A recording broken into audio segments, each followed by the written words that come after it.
About to go green, and we are away for the third round of the season. There's already a car to the right into the pit wall, but we are now heading down towards turn number one. Is it going to be side by side between your race leaders? Yes, it is. Yakubu has to back out of it there. Mur all over the rear of him in third position. Tobias Rona also goes through. It looks like we're going to be running side by side from everyone behind, and it looks like we've already got a car off. We have it's Jeremy Mook off and around in the gravel near the front of the field. He's going to come back on at the very back of the field. Unbelievable start. I think that was Manuel Alves that had his little... Oh, and there's a contact there with Colin. I think Colin's gone wide. Oh, God, there's so much action going in as he comes into the corner. I'm just on board with him at the moment. He's kind of at the back in 25th position. But yeah, there's I think it was Manuel Alves, sorry, that had his little incident at the start. I don't really know what happened there. Could that have been lag or something? Because he just seemed to kind of jump. I think there is a couple of drivers suffering with lag, but we've got a battle. It's Joel Kuzmin looking to get past Lorenzo Bonda up for P number 8 as they're heading up towards the final sector now. And a little bit of a wobble on the rear end of the machine, but it keeps it straight and they remain in line at the moment. A lot of cars going side by side and near your rear of your field as they're trying their hardest to climb up as many positions as they possibly can. Van Hengeveld at the front of a train of cars. He's slightly away from the curbing, lost a little bit of time, but remains ahead at the moment as it remains all in line for everyone. But it's going to be Ferdinand Lechner to come across the line on the opening lap. He's leading ahead of Yakubu. Already a second ahead, Joseph. That's not a good sign, is it? Yeah, he has pulled a massive gap already on this opening lap. Matt Legale has actually fallen all the way down the order as well on the opening lap, now running side by side with his father, Steve Legale, in P17, Matt Legale in P16.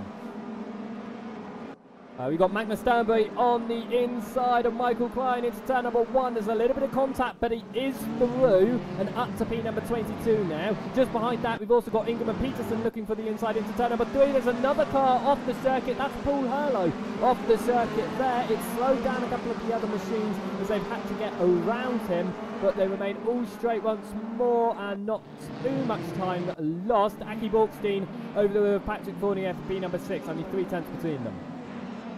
So here's the thing, we've got Ferdinand Lechner's already nearly headed towards second ahead of Ismail, and then Anders Meyer is second behind Ismail. So the top 6 have already got a couple of seconds between them nearly. So they're out of the DRS zone at the moment, and that's what, you know, I think Ismail, for him to have a chance to keep up with Ferdinand Lechner, needs that DRS to use down the back straights, but he hasn't got that already, so I think Ferdinand might be running away with this even already. Aki is nearly 2.5 seconds behind Robert in 5th position, but we do have some races pretty close together. You've got Lorenzo Bonda in 7th, closely being followed by my buddy Joel. Sorry to interrupt you there, but Matt Legale on the rear of John Patterson trying to find his way back up the order in P number 12 had a little bit of a wobble going off the circuit.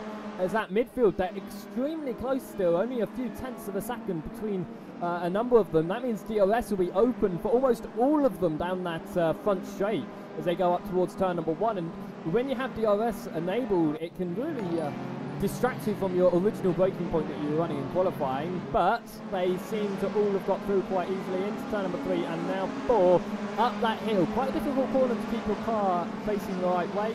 They all manage it nice and easily indeed. Yeah, you've got John Patterson, Matt Legale and Ross Collins in a nice little trio there, closely followed by Tom Lombards. But even Patrick Fournier in 11th position, he's, you know, it's a bit of a 5-way actually, pretty much.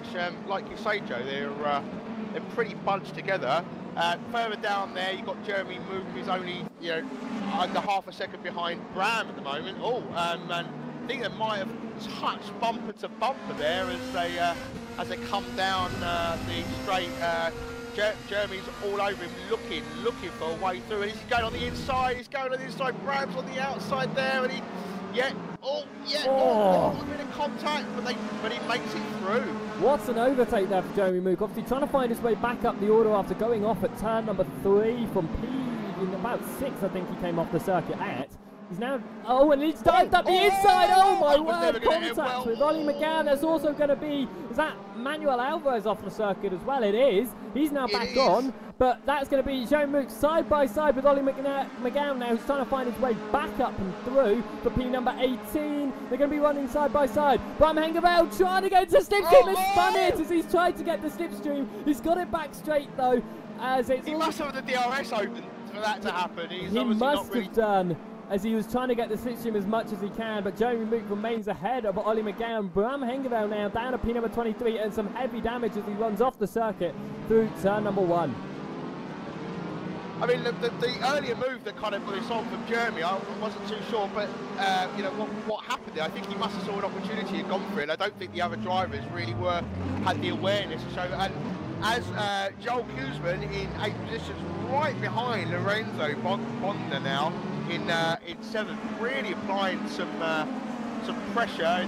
They're both racing in the BMWs as they go through the section there that Jeremy had just overtaken Bram as Joel kind of does a bit of sightseeing, I think, really. Wasn't really going to make a move there, but maybe trying to apply some pressure on Lorenzo to force him into mistake. I must say quickly, actually, we're going to go have a little look, because Ismail Jacobi, he's lost 5 seconds to Ferdinand Lex now, your race leader, but Anders Murr is only about half a second behind. DRS is active. Slipstream is going to be really helping him catch up as well, as the gap is just being eaten away here heading up to turn number 1. Surely this isn't going to be an overtake move, but he's been able to close right onto the rear of Jacobi, and this is not what Jacobi needs when he's trying to fight Lechner for the championship. Yeah, actually, I was about to draw your attention to that as well. It's funny we both picked up on that, but because a couple of laps ago, Anders was 2 to 3 seconds behind, and he's obviously either Ismail's struggling already, or Anders is just finding some real pace. But yeah, it's like you say, Ismail could really do without this, because it's going to ruin his championship chances. But you know, let's be honest. Does he think he can theoretically win it when he's already 6 seconds down? I think he just needs that second position. The least points gaps there is between him and Lechner heading into the second half of the season. I don't know, maybe, definitely at the Nordschleife, if he can just take the advantage and Lechner has a mistake, it can really benefit him, it can get him that championship. But I think he's just got to get every point possibly available to him. But he's run off the circuit there. Now Anders Murr is going to look for the outside. That's a really weird place to try and make the move, but it was the only way that was open for him. He has to drop behind for now, but he's so close, and he's going to get the DRS going onto the main straight. Yeah, but sometimes moves like that are kind of more to let that other driver ahead know that you're there. You know, as someone that was relatively new to sim racing last year, you know, one of my down points when I first started racing is that, you know, my heart rate would increase when I knew there was a driver breathing down my neck, and sometimes it's a little bit of psychology out there. I'm going to have to hold you on that, because here goes Murr onto the inside. He has to back out of it ever so slightly, so close into turn 1. But Yakubu is just ahead of Murr as they now head into turn number 3. And Murr is just piling on absolutely so much pressure. And I think it's exactly what you're talking about there. It's just trying to pressure the driver in front of you into a mistake. Yeah, and that's it. It all comes down to, you know, trying not to focus in the rear view mirror. It's trying to, you know, as I was saying to you before, you know, focusing on your you know, your braking point, your apex, and your exit into the corner, and trying to forget about the guy that's got a, you know, a powerful BMW or Mercedes or Audi breathing down your neck. Because yeah, if you start worrying about them, your concentration falters, and that's when you're going to make a mistake. Matt Legale in 12th, as we're talking about people breathing down people's neck, I've been watching him. He's breathing down Patrick Fournier's, who's coming in 11th, and then not far ahead of that doublesome there, Toby Kernerer in 10th position. So a nice little, I was going to say three-way. Oh, as Matt Legale tries to go the inside of Patrick Fournier there, nearly made contact by the looks of things, but. Ever so close here. I think Fournier's car is actually extremely loose, because if you look at him coming through the turns, he's sliding it through most of the slower turns, and that's just really giving Matt Legale an advantage to sort of slip it through. And look how close he is now, going onto the main straight. He's going to have DRS, he's going to have slipstream. This is going to be an overtake for sure for P number 11. rear tyres already going, or do you think it could be a setup? I mean, we're only 10 minutes into the race.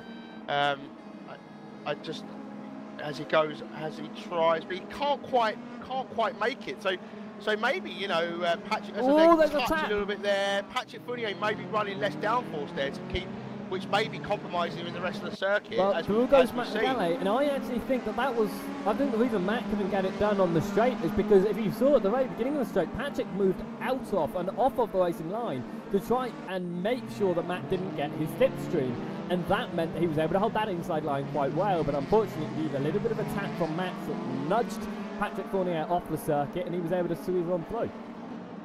So currently in the lead, you've got Ferdinand Lechner in first position, about 8 seconds behind. You've got Ismail, and then Anders has dropped back from Ismail now, you know, over a second out of the DRS zone. I think he's just trying to save his tyres maybe, because we've seen in previous rounds, it's always that tyre wear that sort of causes the first person to come down pit lane, so maybe he's just trying to save it and trying to get an advantage and a jump on Ismail in that sense, because he knows that Ismail is poor on his tyre wear. Ram now in currently in 27th position, so this is the last guy you want to take out in any race, let me warn you. He's at the inside of Colin Hurts, what a move. Gained a position on Colin Hurts there, so good little move. And that's also Paul Hurlow now. Pressure from Paul Hurlow, so this is a good little threesome here. Yeah? Paul sort of backs out of it though, maybe trying for the switchback, and he goes for it on the inside, a little bit of contact. He remains behind at the moment as they head up towards the final sector, and they're in the final sector now. Bram is leading this three-car train at the moment, as it's going to be Matt Legale on the inside of, who was that, Toby Kedora, and through he goes into turn number 3, up to P number 10 now for him. How's he actually doing in the championship standing, Matt Legale? P number 6 in the championship, so he's going to want to continue to pull up the order a little bit more and try and get most points possible to push him up a little bit more in the championship. But up to P number 10 for now. Michael McGear in 18th position, all over the back of Tom Lombards there. I think Mike's in the, I think both in the Audis, no, they're both in the Mercs even, apologies. Mike currently in 18th position and Tom in 17th, but he's just got he's coming on, got a good exit out there. He's just on the inside of the next corner. Can he make it stick? Now he's on the outside. Oh, not quite, but can you get the undercut there? I like doing the Alonso move, you know, where you can kind of like, you know, the other car is going to brake and you kind of then make the undercut. Paul gets a few people here and there. I use it quite a bit when I go-karting. Mike McGear. Was he in the last race? I don't remember that name, if I'm being honest. I'm not actually too sure about that one. Let's have a little commentators that don't do their research, everybody. Mike McGear currently sitting 24th in the championship, but the points that he's got, it looks like he's finished in the bottom, really maybe in the bottom half of the top 20, maybe even outside the top 20 in his 2 races so far. So where he's sitting at the moment, it's about where he's been sitting most of the season. Challenging Ronnie on the inside there, and I think he's back a little bit of contact, but Ronnie just sort of keeps ahead now as they come out of I don't know what corner that is. If I mean, I think it's the one with the short straight that it's got the 5th corner, the sharp. Oh, we've got a retirement. We've got a retirement. Pietro Doll out of this race. Oh, that's a real shame to see. A retirement so early on. I do not see a Bram Hengeveld on circuit anymore. I think that's a disconnect. Yeah, his car's gone a little bit. Oh my word, he is just flying through the air. Flying through the air, yeah. That's something. And looking at it, he has also lost connection on TeamSpeak, so I think that's Bram Hengeveld out of the race. Oh, blimey. It is. He has disconnected from the race. That's a real shame for Hengeveld. Yeah. Happened to me last night in the club race. I was distraught, so I can't imagine how he's feeling right now. You got Joel Kuzman sitting in P number 8 at the moment in session. He's only about 7/10 of a second behind Lorenzo Bonda, and we're looking to get as far up the order as he possibly can, sitting 14th in the championship at the moment.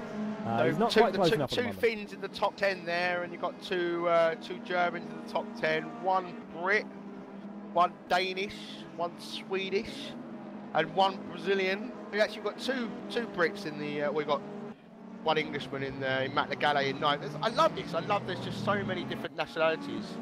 This is what I love about race department. The pit window has now opened, by the way.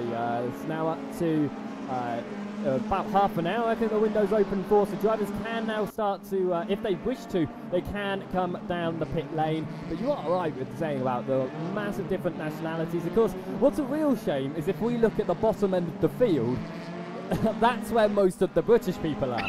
And that's just really sad to see. But throughout most of it, it is really diverse, the amounts of nationalities we get. We've got South African, we've got Portuguese, we've got Norwegian, we've got Swedish, we've got Finnish, we've got so many. And I absolutely love it. Canadian as well. Fantastic. Yeah, no, it really is. And, you know, all these people from different nations come together, based, you know, in these leagues, but in the club racing every night of the week on race department. You know, and learn so much about other nations as well, because we, you know, after a bit of racing, we have a little chat. Yeah. You know, talking about political this, political that, even. And then I was chatting to, there's a guy I raced with, Tariq, he's Irish. Turns out he lives in Letterkenny, and I have a friend there, and I go to Letterkenny quite regularly. So, you know, it really is a small world sometimes. Exactly. I mean, I was friends with someone called Enzo Fazzi, who's raced in quite a lot of leagues and a lot of club events, and we ended up going to the same racing kart racing event at the end of last season, middle of last season, last year.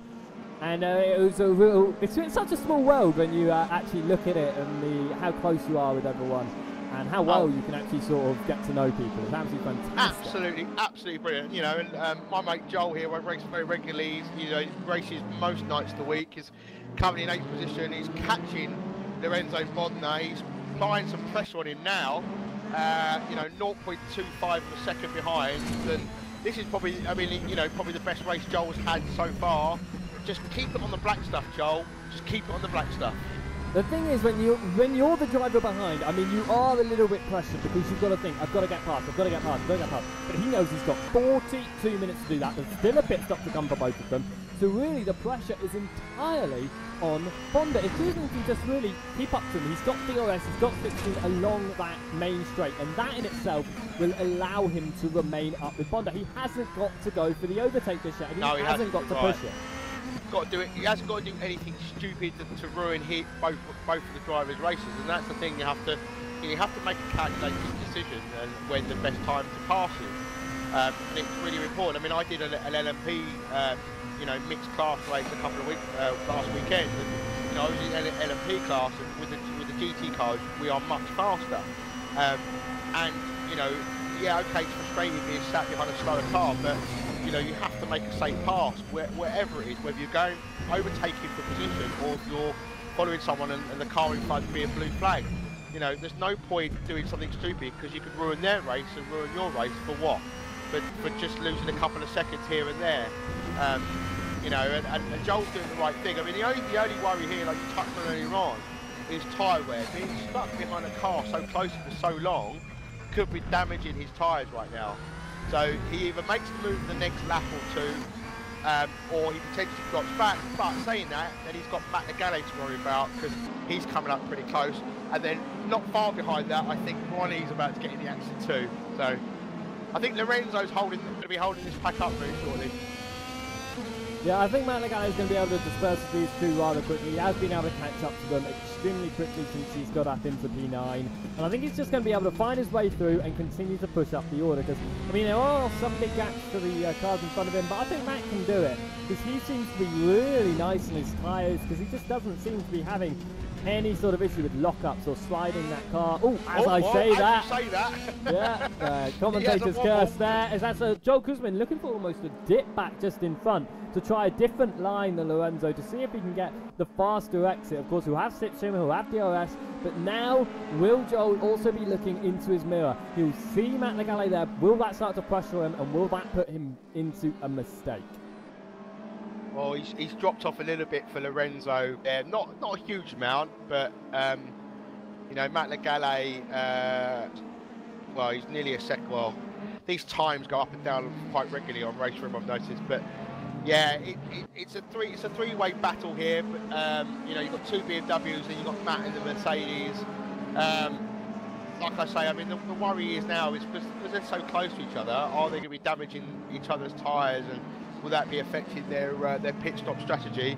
And then further up ahead, we've got Robert.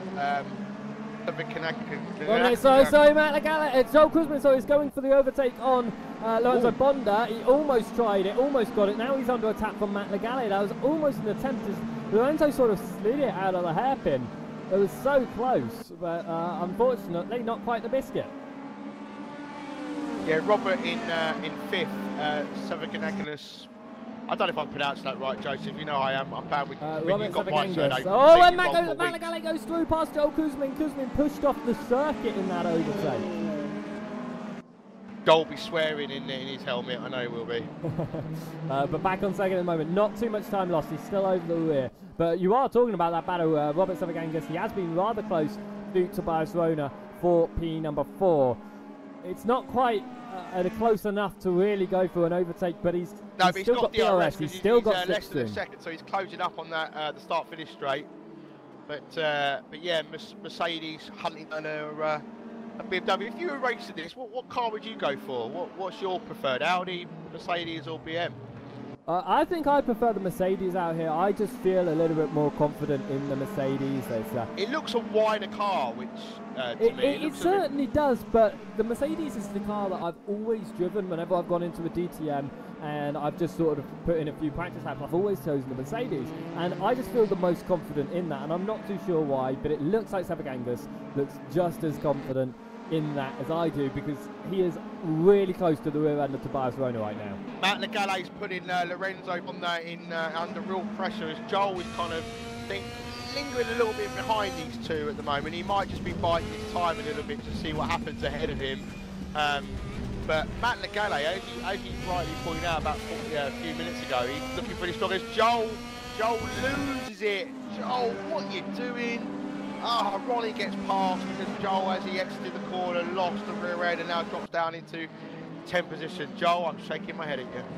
I must say, actually, quickly, before we go and look at that battle for P number 7, this man here, Steve Legale, he's actually doing a fantastic job sitting in P16 at the moment in this race. I think that's one of his highest positions. He's not too far off the rear end of John Patterson either, and he could get into the top 15 rather soon. He's doing a great job indeed. But back to Matt Legale and Lorenzo Bonda. No more Joel Kuzmin with them, unfortunately, with him making that mistake earlier on this lap, but they are very close, 3/10 of a second riding on board Matt Legale. He's got 16, he's got DRS, he's going to go for the overtake. Down he goes to the inside of Lorenzo Bonda. Surely that's a clear move made, but Bonda's tried to attack back on the inside, can't quite do it. Up towards turn number 3, looking to the inside, he slips it in, back behind. Matt Legale up to P number 7, but a little bit of a wobble there. But he remains ahead of Bonda, who will now be trying to really attack back at him. So the battle between 4th and 5th is getting a little bit hotter. It's not quite as close as the Enzo and Matt Legale battle, but just noticed that Jeremy Mook has just gone. Something's happening between Jeremy and Patrick. They're swapping positions out on track between 11th and 12th. As I think Jeremy's got past again. They swapped a couple of positions in the last lap, according to my my spectator mode here. So watching them with interest, having a little bit of battle, and behind them, very closely behind Patrick, is Toby Ketterer. So another little three-way going on here. As Robert in 5th is just losing Tobias in 4th. So I think that for the moment that battle might be over and done with. But has anybody pitted yet? Looking at it, no one has currently come to the pit stop, which I'm not surprised about. Looking at, we have actually had another time because Paul Hurlow's also out this race, but I don't think that we have had any pit stops so far, and I don't think we will until halfway, because if drivers pit now, already they're having issues on their tyre wear. If they pit now, they've then got to go an extra 10 minutes on their new fresh set of tyres. And if they're having troubles running 25 minutes on this set of tyres, they won't want to run 35 minutes. So Lorenzo spins it. Lorenzo spins it, chasing down Matt Legale in 8th position. Oh, well, Lorenzo's now dropped down to 9th. He's now in 11th position. That was a big error for Lorenzo. He'll be absolutely cursing himself there, and you know, and that's just a drop down from 8th to 11th. I mean, that is a huge loss. I mean, one little spin. It wasn't as if he'd gone into the barrier and into the gravel track. It just shows you how close this field is in a race. Slight mistake like that, you're going back. Robert Savakangas is right on the rear to Tobias Rona once more in their battle for P number 4. It's closed up once again as it looks like Anders Murr has spun it from P number 3. He has. He's got it back straight now, but he's only 2.8 seconds, 3 seconds ahead of Tobias Rona and Robert Savakangas. That battle for P number 4 at the moment. It could turn into a three-way battle for a podium. So this is interesting. A few cars are now. This has got to be tight. Whereas Anders Murr pits. He's the first man to pit. He's in the pits. I repeat, the man is in the pits. I'm not surprised he's come down the pit though, because I think he's spun because of tyre wear. So he's going to pit now and try to run maybe smoother in the next stint and try to save his tyres a little bit more. But I'm not surprised he's come down after he's just had that spin. We might see other drivers coming in shortly due to the fact, like you say, you know, people are spinning, losing their rear tyres. But the problem is though, so you know, it's an hour race. We got 33 minutes to go. Is he going to have the same problem at the end of the second set as I think Joel? Is that Joel pitting? Yes, it is. Joel Kuzman's pitting as well. So is Ronnie Boehm as well. Yes. So few drivers are now making the decision to come in. That's going to be interesting. That'll be interesting. I don't, you know, will they last? Oh. Yeah, I think they can, because if you think about it, that first stint, you're always pushing harder because you're always with someone. You're always definitely pushing harder in the opening few laps, and you're spinning your tyres a little bit more. And I just think that will affect your tyres just that little bit more. So I think in this second stint they can run just slightly longer, but I don't think they're going to be able to run with nice tyres to the end of this race, pitting now. Colin Herc's pits as he was just being lapped by Ferdinand Lechner. So Lechner is lapping the back markers already, and Colin being one of those. But as soon as he was lapped, he came into the pits.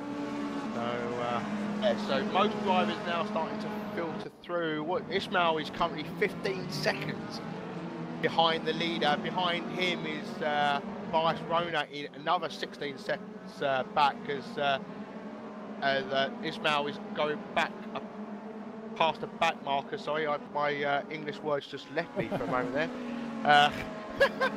But some kind of nice in 4th. Oh, in comes Lorenzo Bonda and Patrick Fournier. Lorenzo Bonda spun it into the pit lane. Lorenzo Bonda is around in pit lane. Oh no, Lorenzo! Don't run over the photographer.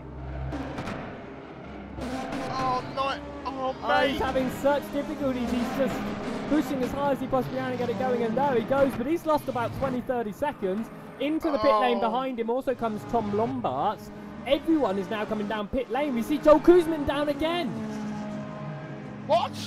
I think the other time was a drive-through penalty because I never saw him come to a stop. So I think that Joel Kuzman just served a drive-through and is now coming down for his pit stop. Away he goes. I thought I saw the car stop in the last one. Maybe. It may have done, but it may not have counted as its mandatory stopping. May forgot to have done something to allow it to count. Joel. Matt Legale all over the rear of Jeremy Mook here in P number 6 and P number 7. He is indeed. And both of them have had issues in this race, remember. Both of them fell down the order. Mook fell down from about P6 on the opening lap of the race. Matt Legale, I don't know when he fell down, but I think it was on the opening lap as well. It was on the opening lap. Yeah, and I think that was from about 8th or 9th position Matt Legale lost it. Oh my God, Joel, what have you done? Joel's in 23rd position. He knows I won't be happy with him because I told him I want to see a better race from you. Okay, Rona and that's also Rona, and who else is that down pit lane behind him? I believe that's Savakangas down pit lane as well. Ismail Yakubu has just come out of the pits as well. Borkstein now into P number 2. Ferdinand Lechner still out on circuit. Currently with the pit stops going, Aki is nearly 40 seconds behind the leader in 2nd position, closely followed by Ismail in 3rd position, who I believe must have pitted then. So Ferdinand Lechner's still to pit, who's currently going through back markers. So right, Matt Legale, Jeremy Mook also both down pit lane. So is John Patterson as well. Ferdinand Lechner has been able to disperse of 2 back markers who's let him Manuel is in the pits. So everyone now doing their pit stops in this middle part of the race. I'm expecting to see Lechner down pits now. Yes, here he comes. Here he comes. Closely followed by another driver. I believe that is Steve Legale. No, Steve Legale continued out on circuit. That would make the driver who came down pit lane, Joel Kuzmin. What? He's down for a 3rd time. 1 minute. He's not coming to a stop, is he? That looks like it's another drive-through, or a drive-through. That last time must have been a drive-through. I think he's extending track limits just a bit too much, and he's been given drive-throughs for it. Oh my! Oh, Joel.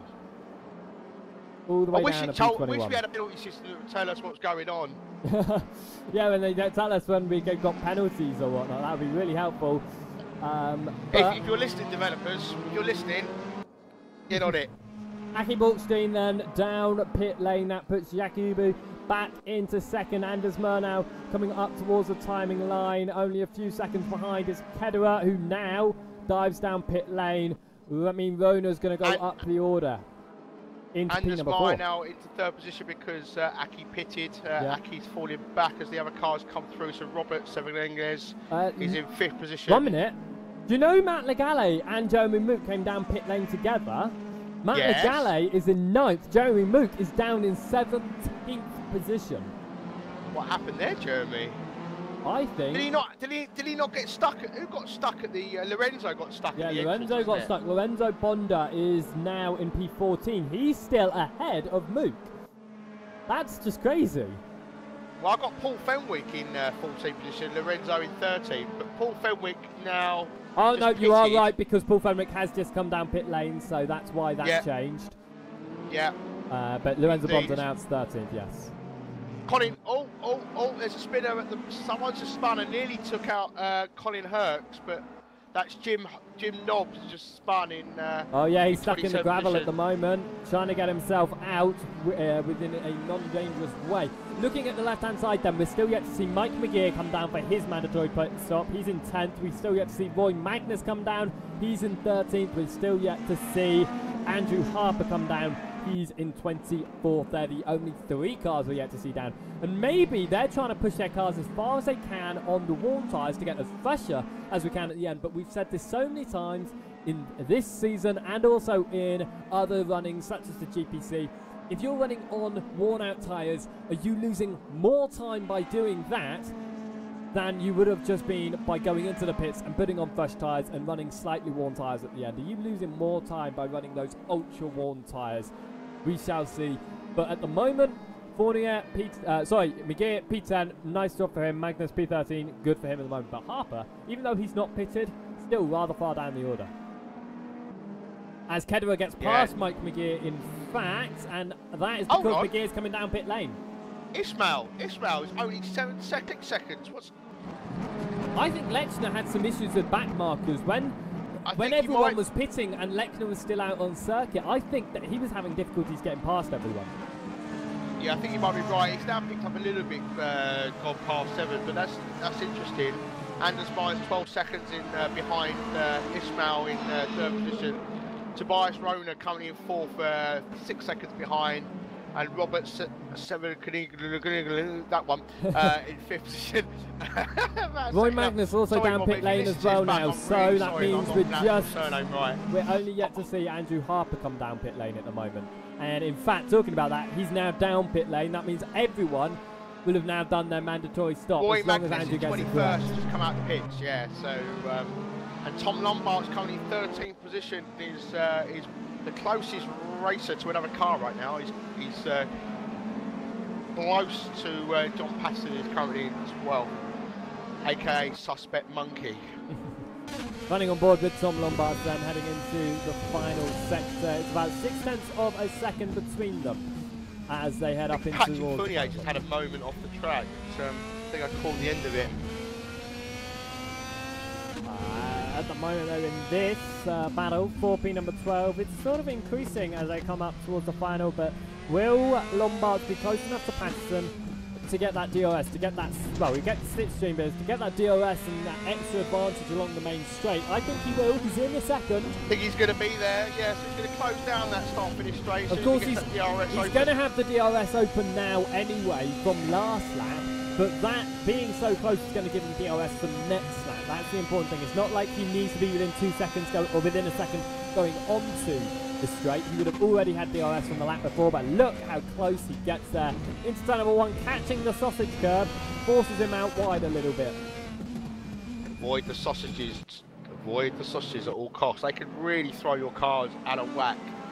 Some cars handle them slightly better than others, but yeah, if you can, whenever you're on a race, if you see a sausage, don't touch it. Oh, definitely. I mean, on Tuesday when I was running in the club event here around this circuit, I caught that turn number 1 sausage curb, and I ended up on my roof. So it showed that the sausage curbs here very deadly indeed.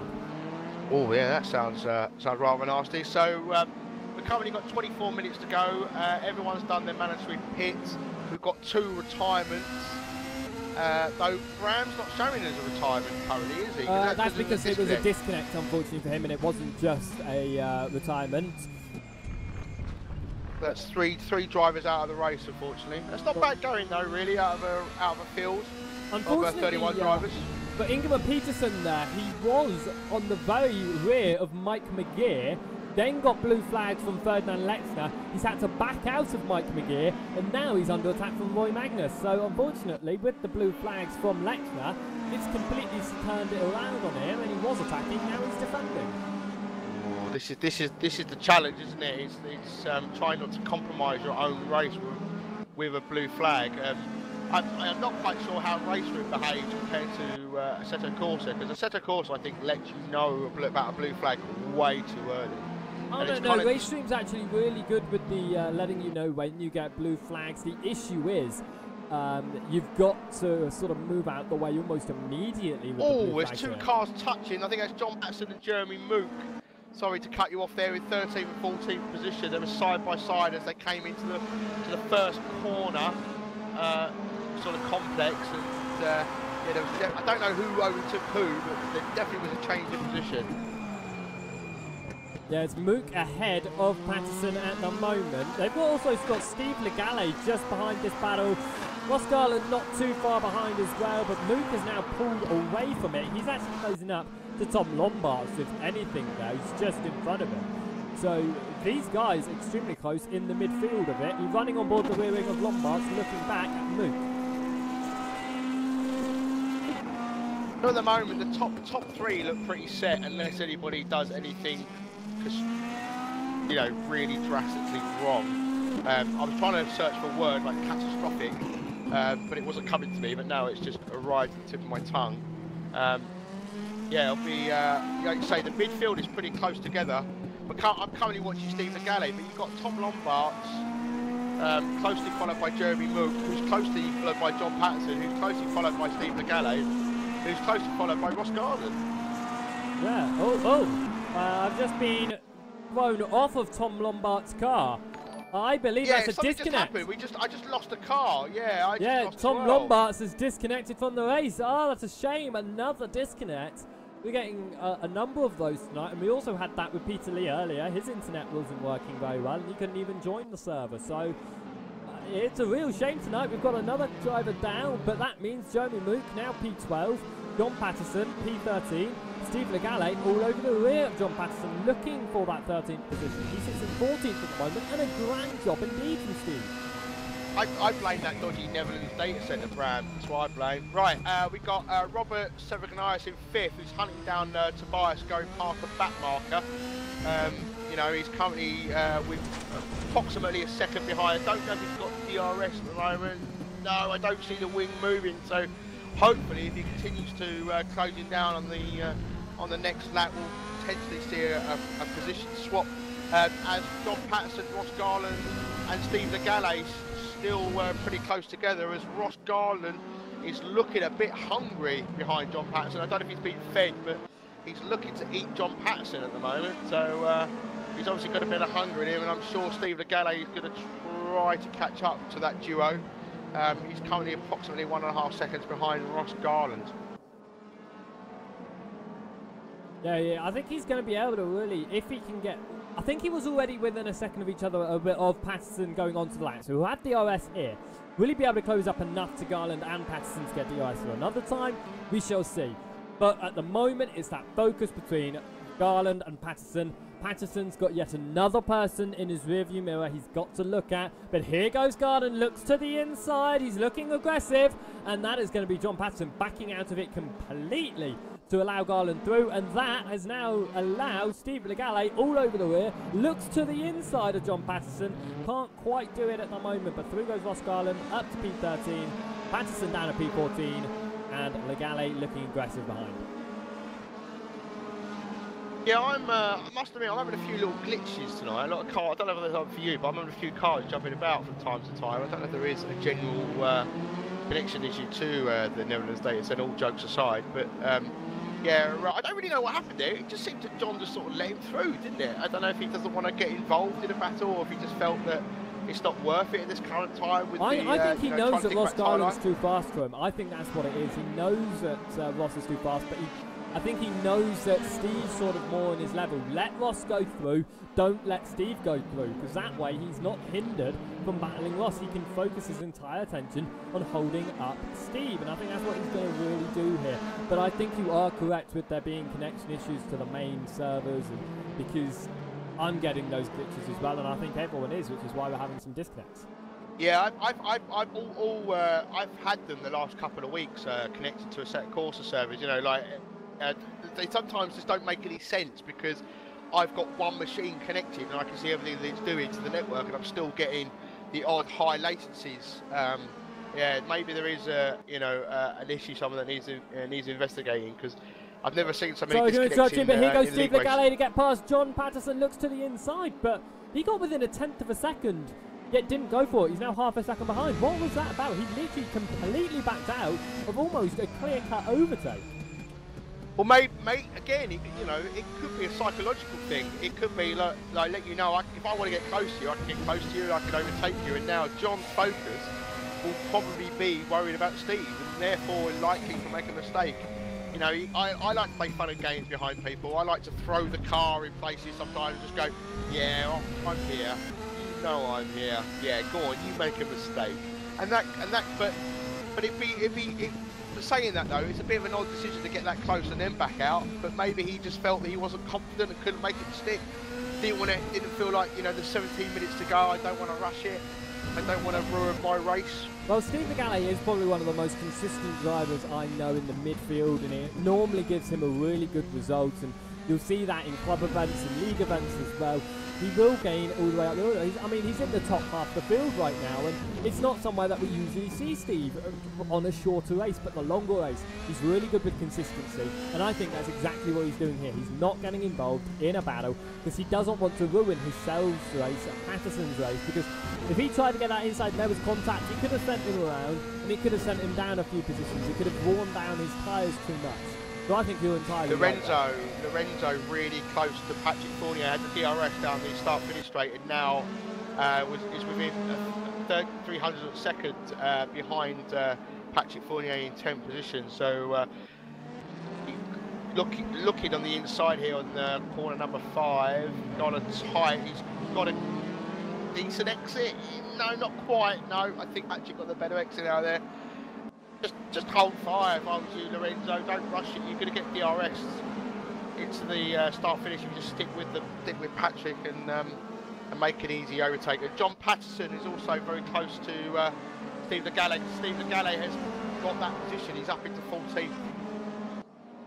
Steve Legale has got that position, you were right. Is through now past John Patterson, and it's a shame that we unfortunately missed out on that overtake after following our battle for so long. But through goes Legale. Already gaining about 0.4 of a second ahead of Patterson, but Patterson still is over the rear, and I'm sure will be trying his hardest to get back past Steve, because like I said, himself and Steve pretty much the same level here, so I think that they'll be remaining together for quite a while longer. We've only got a quarter of this race left now, 45 minutes down, 15 minutes to go, and it is Lechner out on top by 13 seconds. A further 16 seconds down from Jacobu is Mur, and a further 7 seconds down is Rona. So the top three, like you were saying earlier, looks pretty much confirmed unless there is some sort of issue for one of those top three. Well, saying that, Tobias isn't particularly that far off Anders. I mean, I know it's 5 seconds up the road, but 5 seconds is not a lot. And so we saw Anders Meyer towards the end of the first stint make a mistake. So, you know, that may be playing in his mind a little bit with 14 minutes to go. He's just got to keep it smooth, and I think that podium finish for him will be there. But yeah, if he makes an error, has a spin, Tobias is there to gobble that up. It's like Pac-Man. Well, John Patterson's still over the rear of Steve Legale here and sticking extremely close to the Guernsey man as they continue that battle for the 14th position in this race. They're only about 1.5 seconds behind Ross Garland, and I don't think they'll be able to really fight too hard for that position unless Ross sort of runs wide, or I think it's going to really kick off in the final 10 minutes, definitely with the drivers starting to pit about 25 minutes into the race, because that is when the tyres are really going to start to kick off, is 50 minutes into this race and 25 minutes into the second stint. And that final 10 minutes is going to be who's controlled their tyre wear. Well, I'm watching Lorenzo now behind the Fournier, and his rear end is kind of stepping out on him already with 13 minutes to go, and that might be because he's so close to Patrick, but again, he's got DRS open as he follows Fournier. But yeah, he's really close. He's going for it. He's going for the move. He's got out wide. Is he going to cut back in? No, he's going to stick to the wider line. Oh, great!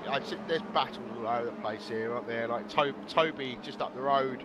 He's less than half a second ahead of Patrick from Bondo, but he dives up the inside of Patrick Fournier. Through he goes. Now Fournier goes back. He's cutting back. And they're side by side on the exit. It's going to be Bonda on the inside through the right-hander. He's going to get the advantage on track position right now. Fournier is going to fall back down, and it looks like Bonda is now through. Yes, he is once more. Fournier back down to 11th. But Toby Ketterer, with those two battling behind him, have been able to pull away. Yeah. That's the downside with having these battles sometimes, is allowing others to close. We've got Magnus in B in 21st. He's just overtaken Paul Fenwick down the start finish, but he's got a little bit wide. Can he make it stick as Paul's coming back at him? And he's gone wide again, Magnus. I think he's going to have to give that position back because he's gone all 4 wheels off the track. But then Paul, I think, has gone wide as well. So blue flags, that'll be why. This could be grip issues. No, that would have been blue flags. Blue flags from the driver that's just gone past them. And that has meant that both of them slowed down. They're now side by side. It's going to be Fenwick on the outside. Through goes Sternberg. But yeah, that would have been blue flags, which is why they had slowed down so much. That would have been Tobias Rona going past them. Oh yeah, well spotted. Yeah, completely. You missed that. Who's still only 5 seconds behind Anders Meyer after going back through them two. So that's not bad. As Matt Legay is still he's now chasing down Ronnie in 7th position. Matt's moving up. You know, he's never gonna catch Aki because Ronnie's currently 17th. Go on. I was just saying, Paul Fenwick running off the circuit there. He's made a little bit of a mistake, unfortunately for him. Yeah, so Matt Legale is catching Ronnie Bowman in 7th position, but then after that, you know, the gap between Aki and Ronnie is 18 seconds. So, you know, Matt Legale could finish 7th position here as he goes a little bit wide behind He's going to remain behind. He's going to remain behind until the slipstream and the DRS at the front straight, but you are right. Yeah. 7th position's the highest he can get, and I think he knows that. I think he's going to try his hardest to pressure. He goes onto the inside of Ronnie. They're side by side, almost contact, but not quite. Look how close Matt is on Ronnie here, but he slid it. Oh, he's got the rear ends, let him go, but he's still back got on the circuit, and he's still sliding that machine through the final turn. Are those rear wheels going already with 10 minutes on the clock remaining? How many laps do you think there's going to be? Another 4 or 5 laps? Oh, I would say maybe even more than that. Through goes Matt Legale though, past Ronnie Boehm up to P7. But Ronnie Boehm's going to know that Matt Legale's got that wall tyres, and through the inside goes Boehm, massive up the inside dive.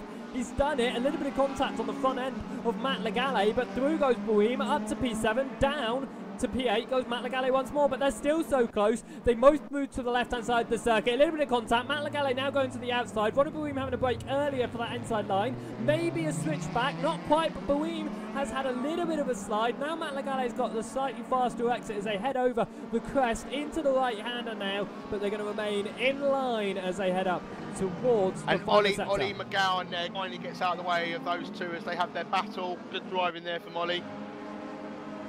As they go now up towards the end. The first time I ever learnt this track was on a motorbike on a superbike game, and it's so different in one of these cars, but the elevation changes are no different, and it's so difficult to keep your car in control and to know where you're going, because you can't even see over half these crests, and then to have a car directly in front of you, it's so much skill. But here goes Matt Legale onto the inside again, a little bit of a nudge on the inside of Ronnie Boehm. There's contact and they both go off. Boehm is around Matt Legale's main straight, but on goes Matt Legale. Boehm's going to be down, and surely that is going to be a penalty at the end of this race for Matt Legale. I think that is, because I don't know, because Ronnie Boehm went on a wider entrance. Matt Legale on the inside. They came together, but by the look of it, Matt Legale wasn't side by side. His front tyre was on the rear tyre of Boehm, which is what caused him to spin. So I think that's going to be a penalty for Matt Legale. Yeah, I suspect that's going to be a penalty, but we'll let the marshal decide at the end of the race if there's going to be any final punishment for that. But yeah, I agree with you on that one, Joseph, and I'm sure Matt will probably be expecting the ruling to come down on him. As I'm following Lorenzo in 9th position, who's closely following Toby Ketterer in 8th position. So, they also have Ronnie Boehm just behind them in 10th, so that's where he's fallen down to. As indeed. But yeah, the Legale 15th, closely chasing down John Patterson. So John's got it back at some point there, hasn't he? Yeah, John has got back through, and the gap about a second between them at the moment in 14th and 15th. But I don't think Steve is going to be pushing, because this is going to be like I think this is going to be his best result of the season so far, and probably one of the best results that he's going to get all season. So I think he's just going to take it as it comes, and if he can get past Patterson, then he's going to take it. But I don't think he's going to push too hard, because we've seen what happens when you push too hard. Cars have been spinning all day on the circuit. And ladies and gentlemen, that is what you call a backhanded compliment there from Joseph Wright about Steve Legale. Hopefully Steve's not going to watch his back. I think he might be in trouble. Me and Steve love but hate each other. It's all fine. Lorenzo Bonda all over the rear of Toby Ketterer, still about 3/10 between them as they head up towards the timing line with only 7 minutes to go. Bonda is going to close that gap, and surely he's going to look to the inside. He does indeed. They're side by side. Lorenzo's ahead now as they go into the corner. He's going to push it wide though. Toby Ketterer is going to try and push back through. Can't quite do it. I've actually raced with Toby Ketterer, but Lorenzo Bonda off the circuit. Run it too deep. He's down and back down to P number 9. Toby Ketterer up to P8.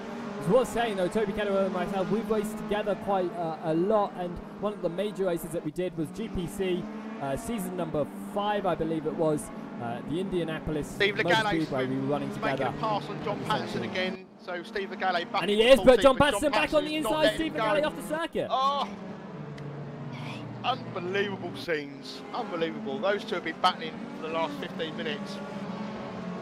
And I think we're going to see that battle all the way to the end between those two. I really do. Same with the battle between Bonda and Ketterer, though. I think we're going to see that all the way to the end as well. It has opened a little bit with Bonda running off the circuit, but he will have DRS, and he's going to be able to close down that gap once more. Yeah, Lorenzo, as you say, very still. We've got a couple of huge battles for the last 6 minutes. So you've got Toby Ketterer in 8th, closely followed by Lorenzo Bonda in 9th position. And then Patrick Fournier is hunting down Ronnie Boehm, but you know Ronnie's only a couple of seconds behind Lorenzo as well. And then you've got Steve Legale, who's still battling away with John Patterson. He must be sick and tired of seeing the back of that car. But like when you're travelling down the motorway and you're stuck behind the same Fiesta for 15 miles, it's not a. You get a bit boring. You get a bit bored. But I'm sure these corners will help keep Steve on focus. Here goes Bonda once more to the inside of Toby Ketterer. Will he be able to keep it on the circuit this time? It looks like he broke on it a little bit earlier, but he runs it wide once more. He's still on the circuit. Will he get it through in turn number 3 without running off the circuit this time? He does indeed, and he is now up to P number 8, Toby Kettle of P9. They have got that battle you were mentioning behind them of P10 and P11 of Boehm and Fournier. They're not too far behind, and with 5 minutes left to go, I think they might be able to really get involved in that battle for P number 8 and become a four-way battle. Yeah, Patrick Fournier had a pretty solid race last time out as well, I think, in the midfield, so he's generally a consistent racer from what I've seen in the last 3 races. Joel, if you listen to this back, I'm disappointed with you being in 17th position, mate. I'm hanging my head in shame. Steve Legale all over the back of John Patterson still. Will he be able to make a move in always his rear end? Got a bit of tyre smoke there, which has allowed John Patterson. That's a really tight corner, that corner number 5, isn't it? It's actually surprisingly tight. You don't expect it to be as tight as it is until you get there, and you have to slow it down so much more than expecting to. And he's now, Legale's actually lost a second now to Patterson, as Patterson's getting past Jim Nobbs, I believe that is moving out of the way very nicely off the racing line. Steve Legale almost under attack from Joel Kuzman. He's had to allow that's Ismail Yakubu through. Yeah, just lapping him there, yeah. So but now that's Manuel Alvarez right behind, but Alvarez into the barrier as he slides it. Through goes Joel Kuzman, and Kuzman now only a second behind Steve Legale. Might be an overtake there, but I don't think there will. I just don't think there's enough time left in this race. Toby Ketterer has lost almost a second to Lorenzo Bonda, as Bonda's really got into a rhythm, but not anymore. He's gone off the circuit ever so slightly, back on once more, and he's slid it again. Those tyres are really coming back to haunt him here. He's just lost 2 positions, 3 positions in the space of one corner. This is the thing we were saying when he pitted relatively earlier on, you know, like 33 minutes still on the clock. Oh, and off goes Ronnie Boehm. Oh, and he's back on now. It is. We knew this was going to happen, though, didn't we? We knew this was going to happen. Aki Borkstein and Robert Savigangas are very close to P number 5. Borkstein is all over the rear. It's less than a quarter of a second between them as they come through the final turn. DRS will be enabled surely from Borkstein. I have not seen that rear wing drop. That rear wing hasn't dropped. The DRS is not active for Borkstein. I think it was they were longer than a second apart going onto the lap. But that's a lot of sausage being taken from Aki Borkstein. He's going to have DRS this lap though, so he can still catch back up to Savigangas as we head into the final 2.5 minutes of this race. The Joel Kuzman in 16th position, all over the back of Steve Legale. You know, maybe those pit stops that Joel did are fucking dividends with his tyre wear. You know, it was a bit. I need to ask you what happened there. I mean, I think maybe he did have a couple of stop and go penalties. I'm not entirely. I don't think it was stop and go. I think they were just drive-throughs from extending track limits. And the issue is, once you get that drive-through once, it's very easy. If you start to extend it just a couple of more times, you're going to keep on getting drive-throughs. And I think that's why we saw him come in twice, very quick succession. But then he had a pit stop in between all of that as well, and his tyres, compared to others, he looks pretty solid. So maybe, or he's just got a bit wide in the final corner there. Maybe he can get past Steve Legale and get into 15th position, because just ahead of Steve Legale again is John Patterson. As Aki is closing down Robert Savigangas. I know you made me say it wrong now. Savigangas is how I've been saying it. I've just said it really fast and no one can tell whether I'm saying it right or not. That's the way I do it. I just say it really fast. The flying Finn, as Aki's known, one of the many that we get on race department. It's very close though. I'm going to have to pull our attention to that 14th, 15th, 16th battle, because Kuzman is all over the rear of Legale here. Legale not too far from Patterson either, as they're heading into the final minute of the session. They're coming through. I don't know what's going to happen. If you can keep your eye on that though, whilst we quickly go and look at your race leader with a minute left to go in this session, because he's going to be coming up around to go on to the final laps. That means we've only got one more lap in this race here at Portimao, and it's going to be yet another victory from Lexner. He's won every single league event that has been run in 2018 so far. He's doing an absolutely fantastic job. GPC Season 6 champion. He took that title last weekend, and halfway through the TCC, it looks like he is going to be able to take every victory so far this season. absolutely fantastic as they go on to the final lap. Looking back once more at that battle for 14th, then it looks like Koosman's dropped off the rear. Yeah, he went wide round the one run of the corners. I thought he was going to try and make a move. I think he backed off because I think he realised that all four wheels off the track, and it probably be wide for him. Steve Legale overtakes John Patterson there into the. Joel's having a little look. Joel's going for the inside of John Patterson, and he makes it stick. So, I just don't think Patterson's pushing for it. I don't think he's going to really risk having contact and losing an additional position. I think he's just going to let him through. But the timer has come to a close. That means we are officially on the final lap of this race. Ferdinand Lechner coming up to the final sector of this circuit. If you keep an eye on that battle that's going on in the midfield whilst we look at Lechner as he comes now up through past yet another back marker. He's done an absolute fantastic race. He's led all the laps so far in this race, apart from when he came down pit lane. Actually, did he even lose the position? I think he did. No, Lexington's led every lap because he didn't lose the position when he came down pit lane. He's led every single lap this race from pole position. Coming up to the final turn now. Ferdinand Lechner is going to take 3 out of 3. Halfway through the season, he has been absolutely dominating this first half. Fantastic. He's going to come up to the line to cross it and take the checkered flag. Fantastic job there for him. We've still got to wait 17 seconds until Ismail Yacobu comes up to the line. But it's Ingmar Peterson going around the outside of Roy Magnus in a battle for P19 and 20 on the final lap of the race. Anders Meyer is really close to Tobias Rona in 3rd position. Anders Meyer's in 4th. I don't know when that happened. When did that happen? I'm not too sure. Anders Meyer, his rear wheels look shot. I was going to say he was the first person to pit, so I'm not surprised his tyres are wearing out so much. This is the final lap for them, so it's not going to be anything for Mert, and he's going to lose out that P3, which is a shame. But like I was saying, he was the first driver down pit lane because he spun and came in with about 35 minutes left to go in this race. But across the line they go. Rona, amazingly, somehow takes P3. Mert takes that 4th position on the field, to finish this race.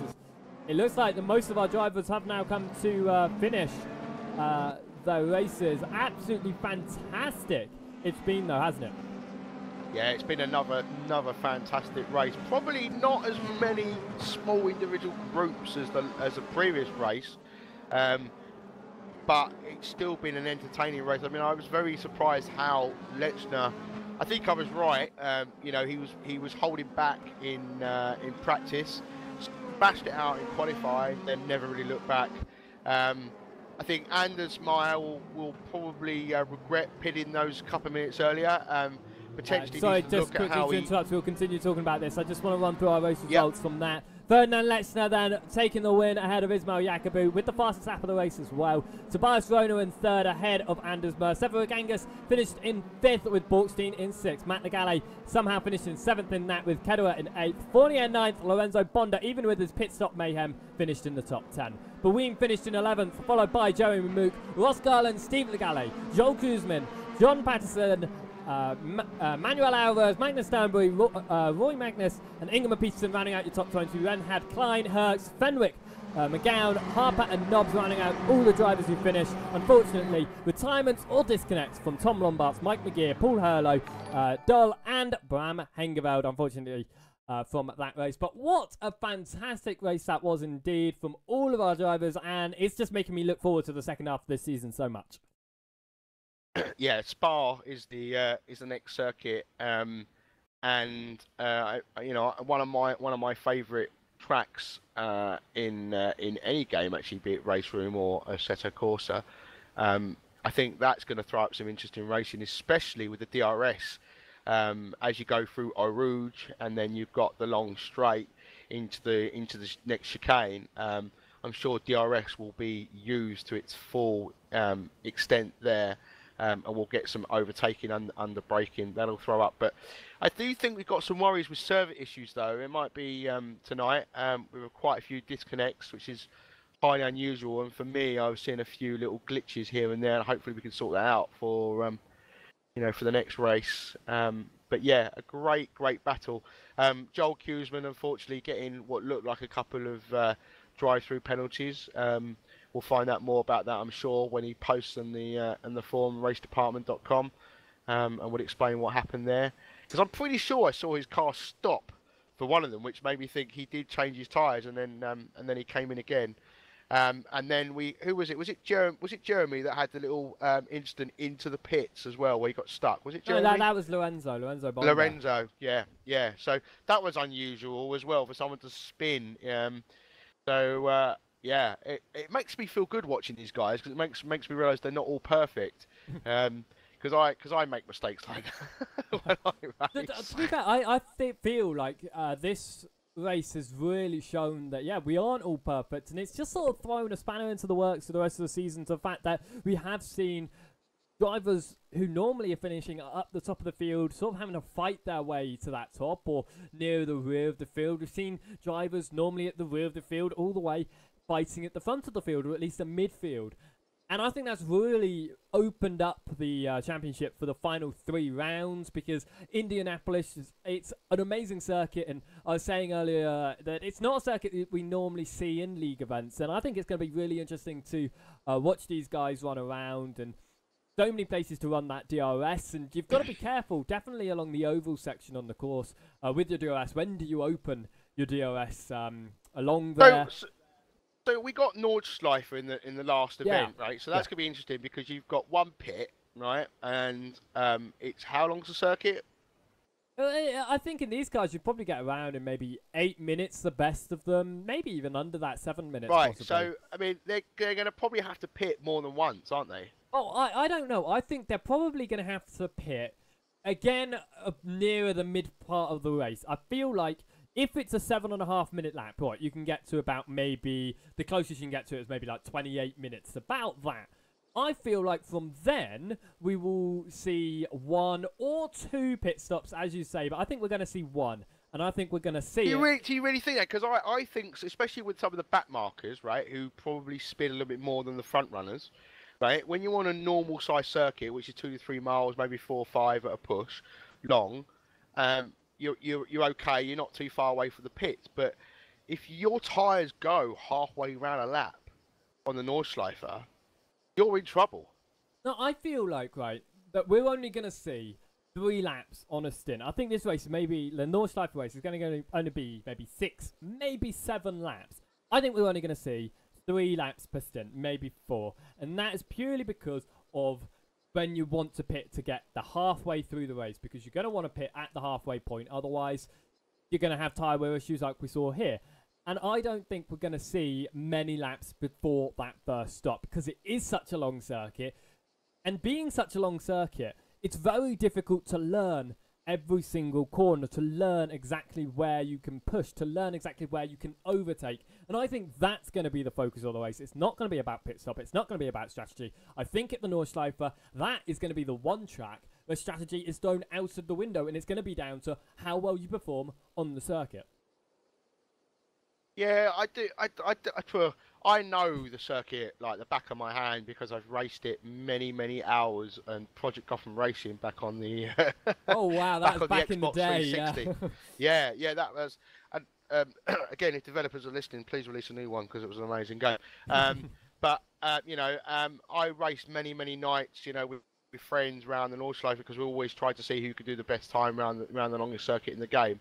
But each game has, whether it's these days tracks are laser scanned, but even though the laser scanned, you go from one game to the other, the tracks are always slightly differently. So you do need to practice the track on that particular game.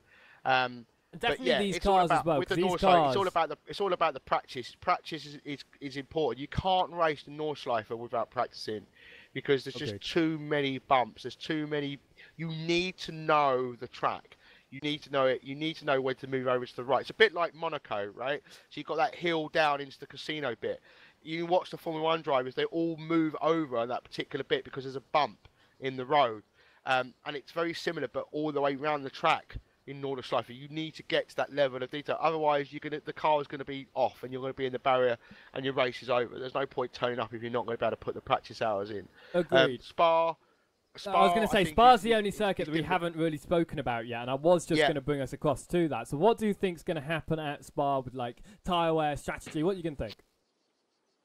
Well, I think with Spa, because it's got quite a few high-speed corners, you possibly could get away with a 1. The problem is that maybe that's the thing. Maybe everyone should sit back and go, you know what? Unlike, the fast guys like Ismail and Lechner, they seem to be in a class of their own from the other field, right? Obviously, there is a gap between them two, as it was Lorenzo and Ismail, but then you've got third, fourth, fifth, and sixth. Maybe that somebody should look at doing a 2-stop. Maybe, because we saw that towards the end of the race just gone, that people are losing 3 to 4 positions. Okay, you're going to lose time in the pits, but are you then going to gain that towards the end of the race? Should someone do something different? And, be like the Williams in F1. Play a different, don't be the same. Don't all do exactly the same thing. Do something different. If you want to come in after 15 minutes, perhaps, whatever, just do a 2-stopper and see what happens. You've got nothing to lose. Got nothing to lose by doing it. I think that. If I was in their shoes, I'd be going for a 2-stopper next race. Yeah, do you know what?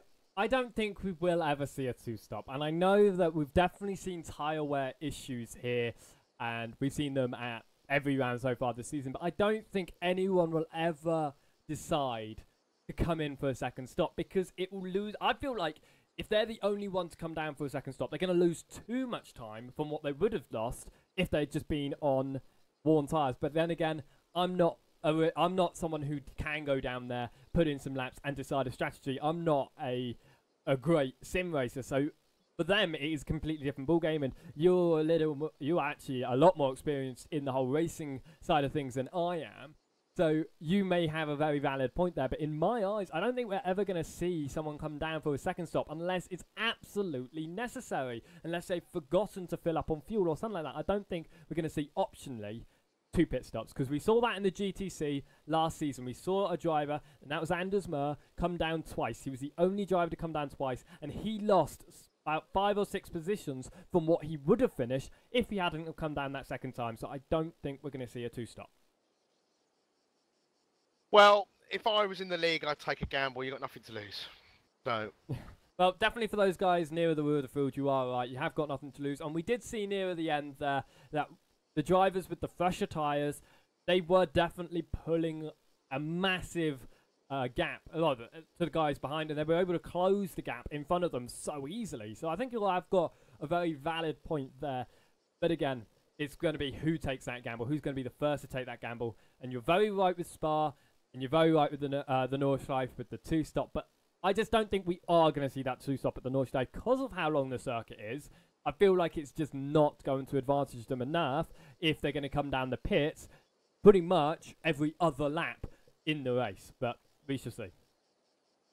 We shall see. But I think with the tyre wear that we've seen tonight, I'd be surprised if people didn't pit twice at Nordschleife. I just like to see someone do something different. Just throw it up in the air. Just go, you know what? Go and have some fun. Let's do a 2 pit stop and try and, concentrate on maybe doing the fastest laps or consistent laps or whatever. And you never know what may happen. So you just never know. That's my opinion, and I'm sticking with it. Yeah. Well, you never know indeed, and I'm not going to argue with your opinion. If that's your opinion, we shall see when it goes into the second half of the season. 3 rounds of 6 completed then, and it is currently a dominating way for Ferdinand Lechner. 3 out of 3. And it looks like he's going to be winning every round of the 2018 championships so far, all the leagues that we're running. But we will see you in 2 weeks' time for Indianapolis to kick off the second half of the season. Thank you. Indianapolis? Are you sure you got that right? Indianapolis, yes, that's next. Is it? I thought it was Spa. Sorry. Spa is round number 5.